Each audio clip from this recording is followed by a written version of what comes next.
stars, you'll find that you're not far from them. And if you follow your heart, if we look to the stars, you'll find. I feel like I'm harden. I'm so used to balling. Happy birthday, James Harden.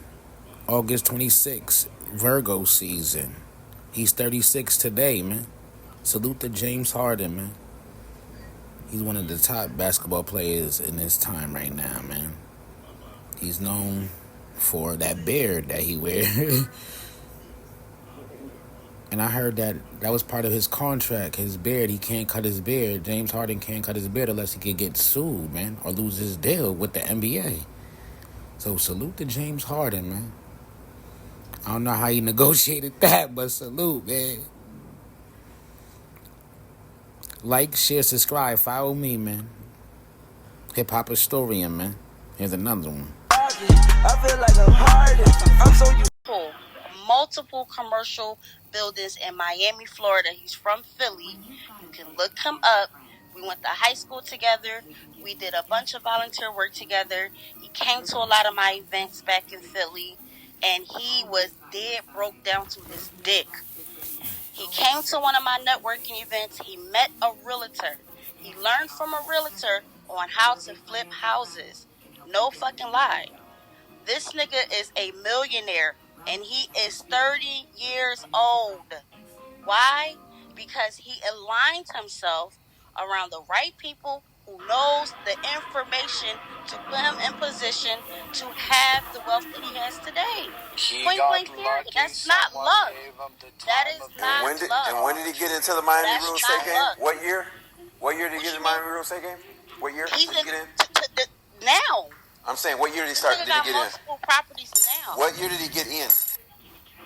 I think around, what was it, like 2017, 2018? So before COVID. Sure.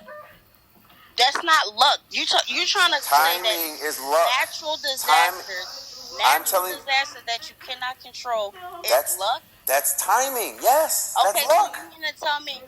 This is crazy. When I see a rich person, I don't tell them, oh, they got lucky. Oh my God. I'll be like, you got y'all lucky. hyper focused. I will never use the word lucky to describe You're hyper focused. You're hyper focused on one. You're hyper focused on one. You're hyper focused on one word, and you're taking that one word as if I'm saying that is all it took, right?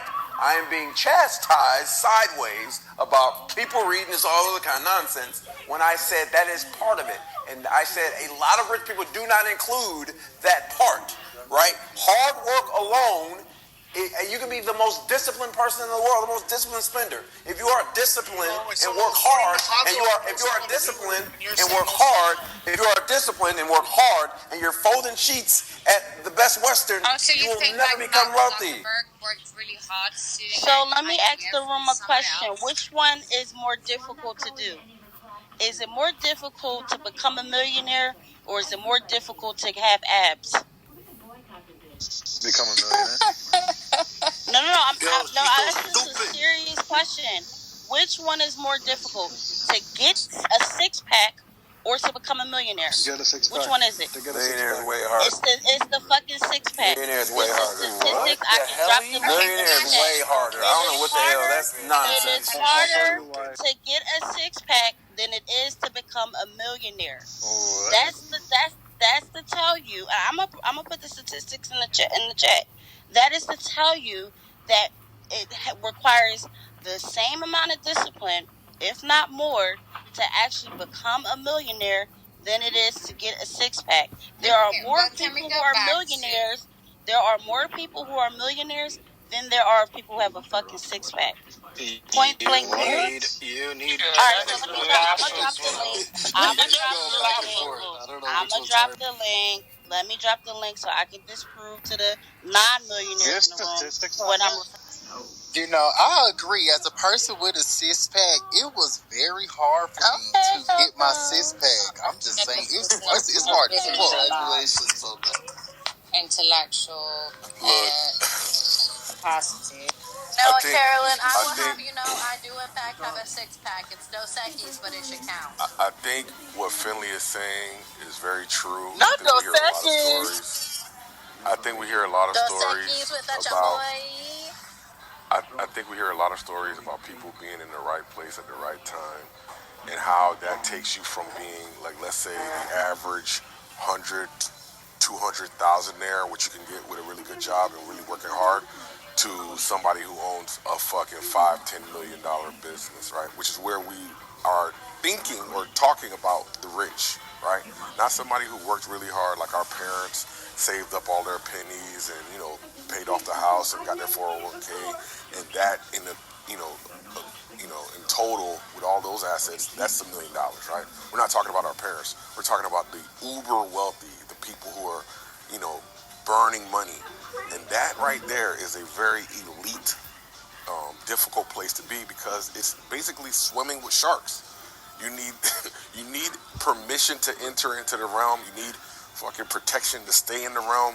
It's like, look, yes, hard work matters. We all work hard every fucking day. So I have the article when I read it. One second, ma'am. The idea that there isn't a component of luck.